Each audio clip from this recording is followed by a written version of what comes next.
You're now watching Showbiz Snob, your daily showbiz update.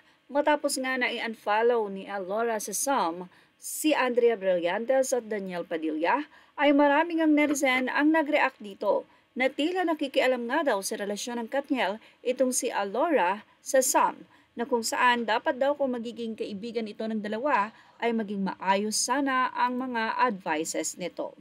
Well, ayon kay Alora, matapos nga siyang mag-post ng kanyang pagiging best friend or BFF ni Catherine Bernardo at pagsuporta sa pagbibideo nito habang ipinost sa kanyang social media at sinabi na queen itong si Catherine Bernardo ay nagkomento nga ang mga netizen.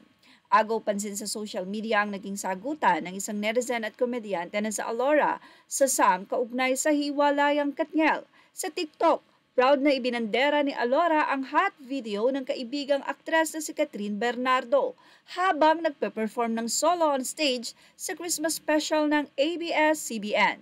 Mapapanood na talaga namang hot na hot ang award-winning aktres habang sinasayaw ang hit single na Water by Tyla.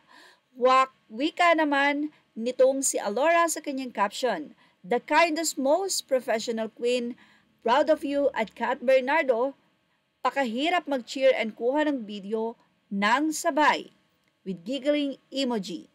Samantala sa comment section, maraming fans ang sumang-ayon sa naging caption ni Alora, pero hindi rin naman talaga maiiwasan ang ilang mga hate comments.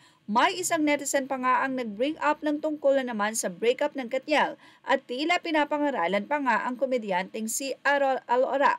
Say niya, "Alora, sana maging maayos kang kaibigan sa dalawa na sana mapayuhan mo ng maayos at huwag panghimasukan ang dapat panghimasukan." Narito naman ang naging sagot ni Alora sa kanya, "If alam mo rin ang nalalaman ko po dito, hindi ganyan ang comment mo. Try mo critical thinking, huwag panghimasukan kapag wala kang nalalaman."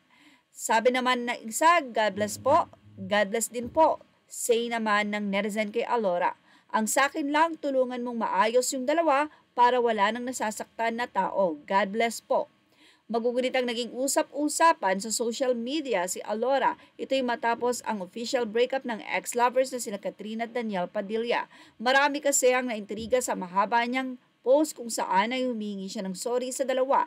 Kanya-kanyang hula ang netizen kung ano nga ba ang kasalanang nagawa niya dahil base sa kanyang post ay parang may something na nangyayari sa kanilang tatlo sa Thailand. Noong November 30, nakumpirman nila Kat at DJ na breakup na nga sila matapos ang 11 years nilang magkasintahan. Gayunpaman, makikita recently sa kanilang public appearances na maayos ang relasyon ng dalawa at nag-uusap pa.